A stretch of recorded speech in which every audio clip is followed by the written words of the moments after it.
Ladies and gentlemen, the lights are on bright. It is time to dance. Take two of GINORMOUS. It is the show you'll live for. Welcome. Welcome officially and welcome back. Thank you for everybody who is here, who is going to be here, and who will be joining us in this live stream today. We have a lot to get to. So, let's start off with the news that came to us on Monday Night Raw this past Monday. It was the return of a legend, the return of a WWE Hall of Famer, multiple time world championship, one Bill Goldberg. He made his return in a promo segment with Gunther when he was celebrating him winning the World Heavyweight Championship back from main event Jey Uso the previous week on Monday Night Raw. And to be honest with you, the people in the crowd were very happy to see him. No, it was a positive reception from the people in the arena. But the people who were, online, as always, weren't necessarily very happy with what happened and what transpired. And I'd like to talk about that a little bit because, number one, it's a return of a Hall of Famer, which in the Triple H era isn't necessarily so common anymore. It's not something that we see a lot. There's not this huge reliance on Hall of Famers, on legends. And when they do come back, it's very rarely in a physical aspect, a physical respect. Most of the time, it's them sitting in the crowd, them waving to everybody and being paid their dues and respects. Or at the very most, they come in the ring, they cut a promo, current guy comes in and, threatens them a little bit, talks their trash to them, but then that's really it. Nothing else really happens or really comes of it. So, first of all, I don't understand where the backlash is coming from. Because Goldberg, yes, in his second stint in the WWE, wasn't necessarily, known for having great matches. He was known for having really poor matches and winning a lot of matches that he really should not have won. And I understand that, but what we have to also understand is that this isn't WrestleMania. This isn't SummerSlam. Yes, it is a World Championship match, but it's on a stage like Saturday night's main event in Goldberg's hometown. And yes, it's a dream match. It's a match that a lot of people are wanting to see. And Goldberg is doing great things for the business of professional wrestling. Goldberg is going out there and he is not going to win. He is going to either lay on the shoulders for the 1-2-3 with Gunther, or he's going to submit or pass out to Gunther and have a submission loss. So this is a legend who's coming back for either one last run or one last match. And this is a legend who is going to do the right thing, which is going to go out on his high horse while putting somebody in the new generation over. And guess what? When it's Gunther's time to do that, and however many years from now, hopefully not a long time, or hopefully a long time from now, Gunther's going to do the same thing. So I don't understand where the backlash is really coming from. Saturday night's main event, hint, hint, everybody, all you wrestling fans who are mad, is a free television broadcast. It's something that is not going to be on pay-per-view. It will be on Peacock. It will be on streaming services. But all you have to do is go on to NBC on your local cable channel, and Saturday night's main event will be on there. So what we are seeing on a free television show, by the way, so many people on TikTok, so many people on Facebook, a lot of wrestling fans, they like to go on and they like to complain about the fact that we don't see free TV things anymore. We don't see all these huge superstar spectacle matchups on your Raws, on your SmackDowns anymore. And guess what? That's what we're getting now. And now the same people who are complaining that they're not getting as much value on their television shows anymore are now upset that they're getting a Hall of Famer in a World Championship match in a main event against a young, up-and-coming World Champion, hopefully to be future Hall of Famer one day. It might not be the greatest. It might last 5 minutes. The quality of the match may not be the greatest thing you've ever seen, and I doubt it will be anything from a classic, but take it for what it is. It's a man in his mid-50s doing the right thing for the business of professional wrestling, and that's pretty much it. There's not much else to it. No younger guys are being shoved down. No younger guys are being suppressed. This is a one-off or maybe at most two-off thing. And what else really do you need to know? What else really is there to this? What is there to complain about with this? I don't understand. If there's something really other than Goldberg is trash, Goldberg sucks, Goldberg this, Goldberg that, then I will gladly have a discussion with anybody. But other than that, I'm all set. So there's my little mini rant. I needed to get that off my chest because it was extremely frustrating to me. But I would also like to get into the fact that there are some players to avoid in fantasy football this season, and I'm going to list off 5 of them that I have for you that I really think that, I'm not going to say that they're going to be terrible, but I probably will not be drafting them on my team. So, number one, I'd like to get into which is going to be Travis Hunter. I think that Travis Hunter is going to be a good player, but I do not think that his reliability going from offense to defense, obviously, it's going to be a huge usage rate like that because, Travis Hunter was drafted number 2 overall. Jacksonville traded up to get and traded a lot of capital to get him. So, yes, I do think that he is going to be heavily featured on both sides of the ball, but I don't necessarily think that he is going to. Hello. I don't necessarily think that, if for everybody wondering, that is my mother, Michelle Conti, in the background. She is being as disruptive as always. No, I'm just kidding. She's not being disruptive. She's being good. But I think that Travis Hunter, again, is going to play a prominent role on this team. But I don't necessarily think just because he has a prominent role on the team, the Jacksonville Jaguars, that means that he's going to play a prominent role on your fantasy football teams. I think that even though his workload is going to be heavy, it is going to be, limited in some senses as well. So that's one. This one is a little personal with me because I not only do not like this player, number 2, I have learned my lesson with him, and I do not think that he is going to make any sort of real impact, or either that or is being severely overrated. I have Brian Robinson Jr. Don't get me wrong, Brian Robinson Jr. is somebody who can average about 4, maybe 5 yards a carry. He's somebody who can be efficient, somebody who does have the potential to make a little bit of an impact for an offense. But the reality is, he's a 1-yard line merchant. He's a goal line merchant. And yes, of course, touchdown value has its place. You're never going to turn down getting a touchdown from a player. But the fact is now, Jane Daniels, once again, is going to be taking a lot of those carries. He's going to be splitting carries like he did once again with Austin Eckler. Deebo Samuel is somebody who has been historically known for taking carries either out of the backfield or somehow, some way getting the ball in the rushing game. So that's a whole new dynamic that's being added there. And then this is what? It's another year of wear and tear on the running back, which we all know, unless you're Derrick Henry, does hurt and does affect you. So I think that Brian Robinson Jr. is somebody who you are going to want to avoid this year in fantasy football on your teams. Believe me, I know I have him in one league that's a regular one and one that's a dynasty. I got rid of one and benched him at the end of the season, and then I traded them at the second the offseason happened. I would just like to say hello to Will Nicholson, Willie Nick chanting "Let's go" in the chat. I would like to say hello. Thank you for your listening. Thank you for your support. Will, look, if there's anybody who you think that you'd want to avoid that I'm not going to bring up or I haven't brought up yet, let me know, because I think that there's a big discussion to be had. Fantasy football is obviously one of those very controversial things. So, I'd like to get that conversation and your take on it as well. My third player is going to be another running back, and it's going to be James Cook. James Cook, obviously, last I checked on the ESPN fantasy positional rankings, is the 12th to 11th, one of the two, ranked running backs. And don't get me wrong, he's a good player. He's still young. He's only going into, I believe, his 3rd or 4th year.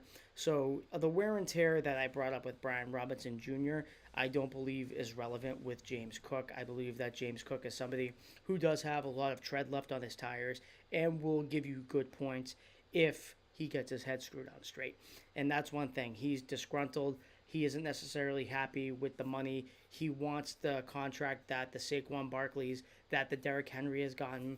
And look, if you're a player, I don't blame you for wanting your money, but I also wouldn't put him on the tier of the Saquon Barkleys, of the Derrick Henrys. I don't necessarily think that he's somebody who is that caliber, so I don't think that he's going to really perform to the standard that he's capable of performing to because his head isn't screwed on straight. And not to mention, Ray Davis, second-year running back now for that team, did show flashes, did show promise and did show that he was capable of kind of taking over and taking on a little bit of a bigger role. And what my prediction is, with only another year left in that offense, I think that he's going to be somebody that does take some carries from James Cook, because again, I don't believe he's necessarily 100% invested in that team right now, in that offense, because he wants his money. So I think that James Cook, while look, everything could pan out. We still have a lot of time till September, the first game of the year.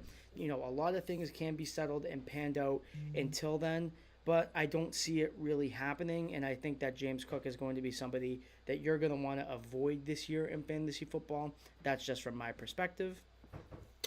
Moving on to our fourth player, I think that Travis Kelce, even though this may be an obvious one, a lot of people still want to go after the name. He's still going to be on a Super Bowl contending team every single year, like the Kansas City Chiefs. I think that Travis Kelce is going to want to be somebody that you avoid. I had him last year in one of my leagues, and unfortunately, he just didn't really do it. He had his good games and he picked it up towards the end of the year a little bit. But Travis Kelce really clearly is no longer the favorite in that offense. He's not somebody who has been really reliable this past season. And ever since he kind of started mouthing off after that repeat, I think that started that little decline. I think a lot of things that's going on with his brother, that podcast that he had, the Taylor Swift relationship, and just general age wear and tear in general has really taken, I wouldn't say taken a toll on Travis Kelce, but I think it's really taken his attention elsewhere, and I just do not see that another year of that wear and tear, another year of all that, going into him turning back the clock, or factors into him turning back the clock, turning into that Travis Kelce that we all know and love to be that number one tight end, who just as early as a couple of years ago was being projected as going into like the first round, maybe second rounds. I mean, this is how good at one point in time he was. People were considering using a premium draft pick on him, and a lot of people, I'd say even as early as this past season, still were and still did.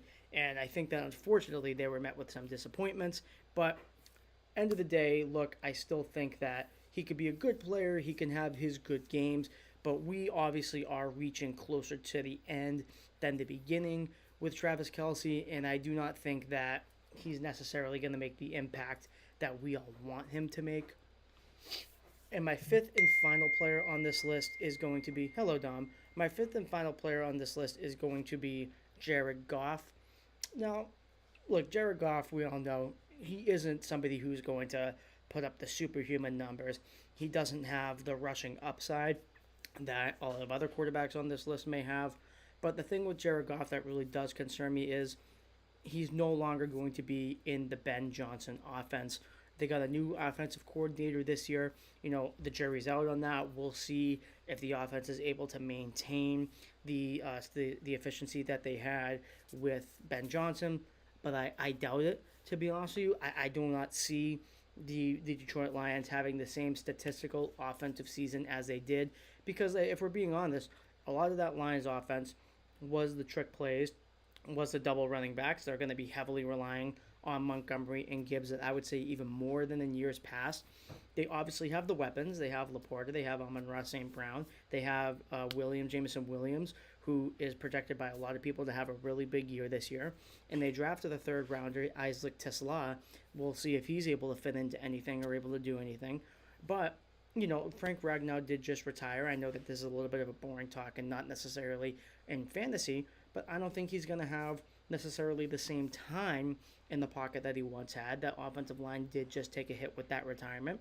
And once again, I think that a lot of the offensive scheme changes isn't necessarily going to lend itself well to a hugely successful Jared Goff season. And I don't think anybody in the first place is mistaking Jared Goff to be like this top 10 quarterback fantasy option. But I do think that he is somebody, if you're of the mindset of I'm going to get better players and then kind of save that quarterback for a little bit later in the draft, I do think that Jared Goff is always a very popular candidate for that style of team build that a lot of fantasy owners, including myself, like to employ. And I just don't think that he's somebody who you necessarily would want to have on your team this year. I think it's a little bit of a risk for me. And I'm just necessarily not willing to take that risk on him. I'd rather go to a younger player. I'd rather go to somebody who is a little bit more consistent, because Jared Goff has been known to have his ups and downs. Obviously, a lot of those ups came with Ben Johnson, and we could be predicting a down year with him this year. We'll see. The jury's still out, and I could be completely wrong on this one, but that's just how I feel. That is just what I'm predicting and projecting. So we'll see. We're going to go into a different topic right now. We're going to talk about the Boston Celtics. Now, this is something that me and Will have spoken about in the past. This is something that me and Will have discussed, but I will say that I do not believe the Boston Celtics are going to be the same next year. The Boston Celtics are going to obviously be a little bit different, and they're going to be, honestly, going to have a complete makeover. If you ask me, I don't know if the Celtics are going to make the big move or if they're going to make the nuclear move. And let's get into that a little bit, because last night I saw, and it was just a tweet, I just saw something, oh, here we go, Willie Nick's hype, he's saying, here we go. I think that the Celtics are going to make big moves. I'm not sure if they're going to make a nuclear move. And what I mean by nuclear move is moving Jaylen Brown. Now, I saw something last night saying that it was reported by some guy on Twitter, I forget his name, forgive me, that the San Antonio Spurs were offering Devin Vassell, Stephen Castle, multiple first-round picks, and after the finals, that trade is going to be made official because that trade was just made in principle. I'm going to say this, that is what I would consider the nuclear move, and I'm not for it. I'm not for it whatsoever, because if we trade Jaylen Brown, you get rid of that core. You get rid of the two J's, and no matter what, even if Jason Tatum is out this year, as long as you have those two J's, you have a chance. It is so difficult to draft well to the point where you now have two franchise cornerstone players, and just because we're trying to get under this apron luxury tax, to me, that doesn't mean that you break up your core. That doesn't mean you break up the two J's. If you want to move Drew Holiday, if you want to move Kristaps Porzingis, I'm not a fan of this one, but even if you want to move Derek White, if it means getting under that luxury apron, you do it. You do it. Okay, but in my opinion, if you break up the Jays, I don't know how long it's going to be until you win the championship again. I don't know if you're ever going to get, I'm not going to say ever, but I'm not sure how long it's going to be until you get back into NBA Finals contention again. Let me put it to you that way. The team who ends up getting the best player in the draft, for the most part, ends up winning the deal. Now, when you see trades like you saw with Memphis and Desmond Bane with Orlando, obviously the jury is still out, because whoever Memphis gets in their first-round draft picks obviously could be better than Desmond Bane, and then we can say Memphis won the trade. And another example, coming back to the Celtics, with Brooklyn, obviously they got Pierce, Garnett, Jason Terry, but they gave up a lot of those draft picks. In time, obviously we saw that the Celtics won that trade. But on its face, Brooklyn went to the playoffs first, advanced to the second round, so it looked like they won that trade. Obviously, it didn't take until them winning the championship and them going to multiple conference championships and NBA Finals, which they lost to Golden State. It took until that amount of time until we found out, hey, look, the Celtics won that trade. So, look, we're going to have to do all over again what we did essentially with KG, Pierce, Garnett, if we were to trade Jaylen Brown and get those hauls. Would I trade Jaylen Brown for Castle and the second overall?